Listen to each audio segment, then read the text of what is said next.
আজ রাধা অষ্টমীতে মায়াপুরের নৌকায় এতই ভিড় দেখতেই পাচ্ছেন। আর আমি তিলক সেবা দিয়ে নিয়েছি মামা বাড়ি থেকে। ডিভোটিসরা একের পর এক মন্দির প্রাঙ্গণে আসছেন। নতুন চন্দ্রোদয় মন্দিরের কাজ কতটা হয়েছে তা বাইরের থেকেই বোঝাই যাচ্ছে। এখন আমি চলে আসলাম গোশালায়। আর একদিনের ছুটিতে মায়াপুর সম্পূর্ণটা কিভাবে ঘুরবেন সেটা তো থাকছে এই ভিডিওতে। এছাড়াও এই ভিডিওতে থাকছে নৃসিংহদেবের মন্দির। সেই মন্দিরে চলুন ভেতরের দিকে প্রবেশ করবো এক এক করে। এখন ঘড়ির কাঁটায় বাজে 6:45 আর এসে পৌঁছালাম পাক্কা 45 মিনিট টাইম লাগলো। এই যে এই সেই গাছ, এই গাছের বেশ মাহাত্ম্য আছে। এখন প্রচুর দর্শনার্থীরা আসেন, তাদের মনের ইচ্ছা পূরণের জন্য প্রচুর ঢিল বেঁধে গেছেন।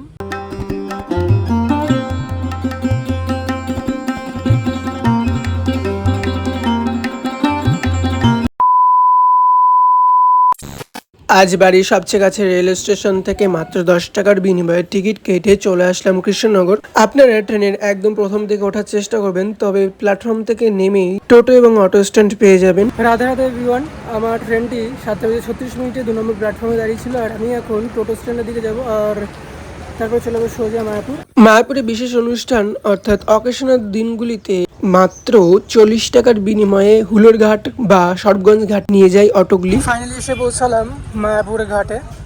এটা হুলোর ঘাট। সো চলুন এখন 3 টাকা দিয়ে হুলোর ঘাটের টিকিট কেটে চলে যাবো মায়াপুরে। এখন নৌকা বিহার করে চলে যাবো মায়াপুরে। তবে দেখুন আজ প্রচুর ডিভোটিসরা এসছেন মায়াপুরের সাক্ষাৎ রাধারানীকে দর্শন করতে। আজ রাধা অষ্টমীর দিনে পৌঁছে গেলাম মায়াপুর ঘাটে। ঘাট পার হয়ে শ্রী চৈতন্য মহাপ্রভুর মঠে এখানে আসবেন। আর এখান থেকে এই যে মঠটাতে আপনারা বেশ সুন্দরভাবে ঘুরে নিতে পারেন। এছাড়াও বিভিন্ন মঠ রয়েছে। এই যে এটা শ্রী চৈতন্য গৌড়ীয় মঠ, এখানে প্রবেশ করতে পারেন। এছাড়াও সামনে আরও একটি মঠ রয়েছে। আজ যেহেতু রাধা অষ্টমী, তাই দেখবো যে এই টোটো স্ট্যান্ডের থেকে টোটো ভাড়া কত করে নেয় মাথা পিছু। আজ 10 টাকা করে ভাড়া নিচ্ছে মাথা পিছু। আপনারা আসতেই পারেন। রাধা অষ্টমীর জন্য কিন্তু ভাড়া একদমই কম রয়েছে, যেটা অন্যান্য দিন জানা যায় যে অকেশন থাকলে ভাড়াটা বেশি নেয়। 10 টাকা ভাড়া দিয়ে মায়াপুর ইস্কন মন্দিরের সামনে নেমে পড়লাম ফার্স্ট গেটে। আজও ফার্স্ট গেট এখনও দেখতে পাচ্ছি অতটাও ভিড় বা জমজমাটি নেই, তবে ডিভোটিসরা একের পর এক মন্দির প্রাঙ্গণে আসছেন। তবে মন্দিরের ভেতরে কিন্তু প্রসাদের লাইনে ভিড় দেখতে পাচ্ছি ইতিমধ্যে। মন্দির প্রাঙ্গণের সামনে একদম মায়াপুর ইস্কন মন্দিরের সামনে প্রবেশ করলেই দেখতে পাবেন যে অখণ্ড হরিনাম সংকীর্তন এখানে সারাক্ষণ নাম সংকীর্তন হয়। আর প্রথমে এসেই আপনারা কিন্তু এখান থেকে গদা ভবনের টিকিট কুপন কাউন্টার, এখান থেকে 80 টাকা এবং 50 টাকা মূল্যে আপনারা প্রসাদের টিকিট কেটে নিতে পারেন। এবং এটা নামহট্টের ভবন আর এটা রয়েছে গীতা ভবনের। এছাড়াও সুলভ মূল্যের ভোজনালয় রয়েছে। এখান থেকে আপনারা আপনাদের যথাসাধ্য মতন প্রসাদের টিকিট কেটে নিতে পারেন। গদা ভবনে যাওয়ার জন্য এই নামহট্টের পেছন দিয়ে এই রাস্তা ধরে সোজা চলে আসলেই ঠিক এরকম একটা ভবন দেখতে পাওয়া যায়।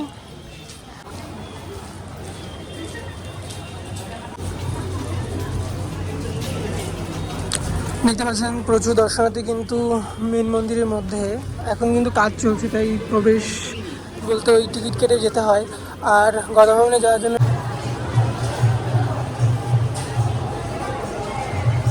এই নতুন চন্দ্রোদয় মন্দিরে প্রবেশের জন্য ঠিক এই যে এইখানটায় একটা টিকিট কাউন্টার রয়েছে সামনেই। 50 টাকা মাথা পিছু টিকিট দিয়ে কিন্তু আপনারা ভেতরে প্রবেশ করতে পারেন। এছাড়াও ওই যে বললাম গদা ভবনে প্রবেশের জন্য এইভাবে রাস্তা আছে এদিকে যাওয়ার জন্য। দেখতে পাচ্ছেন এই যে টিকিট কাউন্টার, এই টিকিট কাউন্টার থেকে কিন্তু আপনারা টিকিট সংগ্রহ করতে পারেন মাত্র 50 টাকার বিনিময়ে। আজ যেহেতু রাধা অষ্টমী, তাই আজ অবাধে প্রবেশ নিষেধ রয়েছে। এই দিক দিয়ে কিন্তু এক্সিট পথ থাকে বিভিন্ন অকেশনগুলোতে, তাই এই দিকটা আজকে যাওয়া নিষেধ রয়েছে। এই দিক দিয়ে ঘুরে মন্দিরের ভেতরে প্রবেশ করতে হবে। তাই চলুন এই দিক দিয়ে আজ আমরা মন্দিরের মধ্যে প্রবেশ করব। এই যে এখান দিয়ে প্রবেশ করতে হচ্ছে মন্দিরের মধ্যে। চলুন ভেতরে যাবো, তবে কিন্তু ফোনটাকে জমা রেখে যেতে হবে ভেতরে।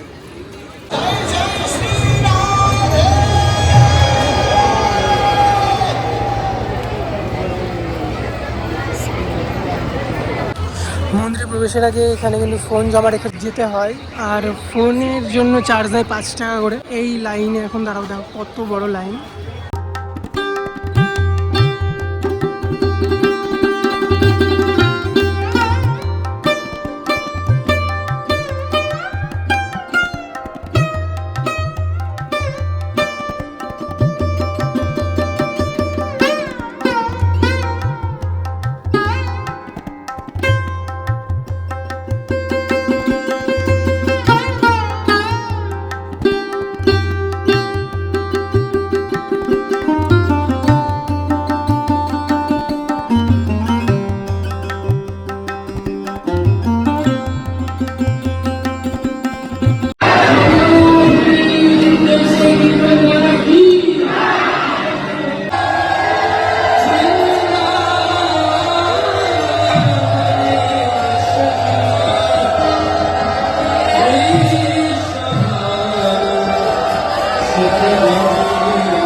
মন্দির দর্শন কমপ্লিট। মন্দিরের ভেতরে প্রবেশ করে বেশ সুন্দরভাবে আরতি দেখলাম।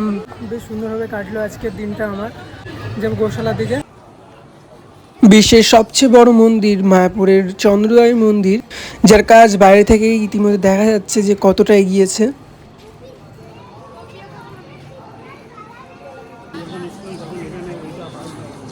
ঠাকুর দর্শন কমপ্লিট হয়ে গেলে এই রাস্তা ধরে সোজা এগিয়ে যাব আমরা এখন গোশালার দিকে। তবে গোশালায় যাওয়ার পথে একটু এগিয়ে এলেই মুভি থিয়েটার পড়ে এখানে। মাত্র 50 টাকা মাথাপিছু টিকিট মূল্য দিয়ে আপনারা এখানের বিভিন্ন টাইমের বিভিন্ন শো আপনারা দেখতে পারেন। গোশালায় যাওয়ার পথে এই যে এখানটায় একটা কুটির আছে, যেখানে দেখতে পাচ্ছেন দেওয়ালে কিন্তু বেশ সুন্দর করে শ্রী রাধা লেখা রয়েছে। গোশালায় আপনারা টোটোই কিংবা গরুর গাড়িতে চলে আসতে পারেন। টোটো ভাড়া মাথাপিছু 10 টাকা কিংবা 15 টাকা করে নেবে।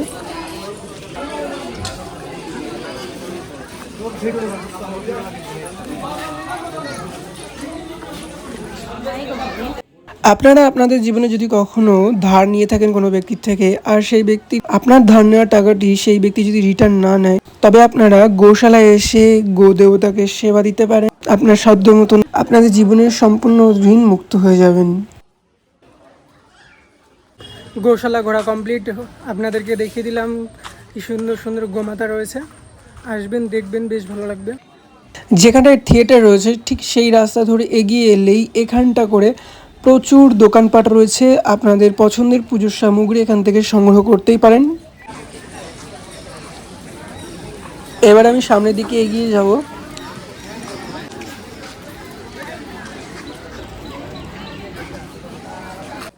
এই একই রাস্তা ধরে এগিয়ে এলে পুরনো চন্দ্রদ্বয় মন্দিরে আপনারা ব্যাগ এবং জুতো রেখে এই রাস্তা ধরে চলে যেতে পারেন সোজা।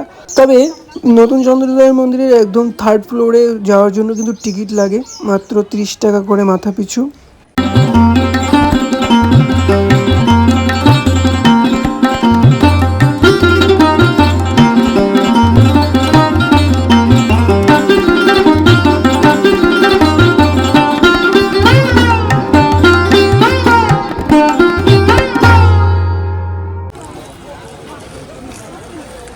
ওই একই রাস্তা ধরে আপনারা এগিয়ে এলে পৌঁছাবেন ফার্স্ট গেটের সামনে। ওয়াটারফল রয়েছে, সেটা দেখতে পারেন। এছাড়াও এখানে রয়েছে জলের সুবন্দোবস্ত, জল খেতে পারেন এখান থেকে।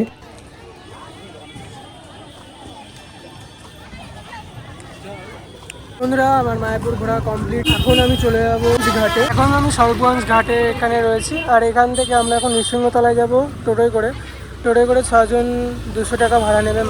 প্রথমবার এই জায়গার খোঁজ পেয়ে চলে আসলাম সেই নৃসিংহদেবের দেপাড়াতে। এই নৃসিংহদেবের যে মন্দির, সেই মন্দিরে চলুন ভেতরের দিকে প্রবেশ করবো এক এক করে। এখন ঘড়ির কাঁটায় বাজে 5:45 আর এসে পৌঁছালাম। পাক্কা 45 মিনিট টাইম লাগলো। এই সেই গাছ, এই গাছের বেশ মাহাত্ম্য আছে, মান্যতা আছে। এখানে এসে যদি মনের ইচ্ছা পূরণের জন্য গাছে লাল সুতোতে ঢিল বেঁধে দেওয়া যায়, তাহলে তার মনের ইচ্ছা পূর্ণতা পায়। তাই দেখুন প্রচুর দর্শনার্থীরা আসেন এবং এসে তাদের মনের ইচ্ছা পূরণের জন্যই কিন্তু এখানে প্রচুর ঢিল বেঁধে গেছেন। এটি হচ্ছে মন্দির চত্বর, আর মন্দিরের হাইটটা ঠিক এতটা। এখন প্রায় সন্ধ্যা হয়ে এসেছে, এমন সময় এলাম মন্দির প্রাঙ্গণে। চলুন মন্দিরের ভেতরে একটু উঠে দেখানো যাক।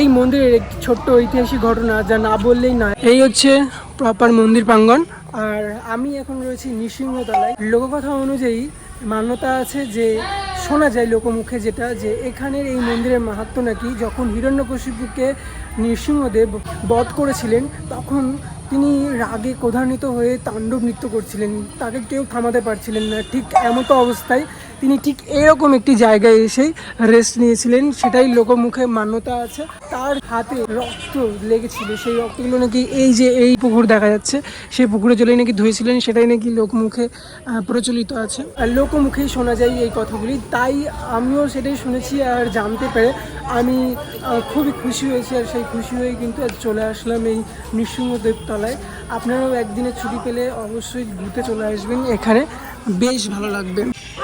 এই সেই জলাশয় যার মাহাত্ম্য তখন আমি আপনাদেরকে বলছিলাম।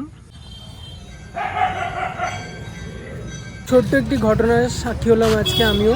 বেশ সুন্দর লাগলো এই জায়গায় এসে, আপনাদেরও আশা করি বেশ ভালো লাগবে। এই নৃসিংহতলায় আপনারাও আসবেন, নৃসিংহদেবের এই মন্দির প্রাঙ্গণ আপনারা ঘুরে দেখবেন, আশা করি বেশ ভালো লাগবে। বিশেষ করে সকালবেলায় আসবেন, এই মন্দির খোলা থাকে কিন্তু সকাল 10টার সময়, আর বিকেলবেলা বেশিরভাগ দিনই কিন্তু বন্ধ হয়ে যায় 2:30টার সময়। আর যদি খুব বেশি লোকের সংখ্যা হয়ে থাকে তাহলে ওই 3টে 3:30 বাজে মন্দির বন্ধ হয়ে যায়, তারপরে কিন্তু এরকমই বন্ধ থাকে। আমরা এসে ওইভাবেই দেখতে পেলাম। আর আপনারা আসবেন তো সকালবেলায় আসবেন, বেশ ভালো লাগবে। এই ছিল আজকের ভিডিওটা যদি একটু ভালো হয়ে যায় তাহলে অবশ্যই লাইক শেয়ার কমেন্ট আর সাবস্ক্রাইব করে পাশে থাকুন। দেখা হচ্ছে নেক্সট ভিডিওতে। সুস্থ থাকবেন, ভালো থাকবেন, রাধে রাধে। আগে নদী টদী ছিল, এখন এইটুকু হয়ে গেছে, তাই না? তাহলে এই পুকুরটাই এত বড়। কৃষ্ণনগর স্টেশন যাওয়ার টোটো এখান থেকে পেয়ে যাবেন।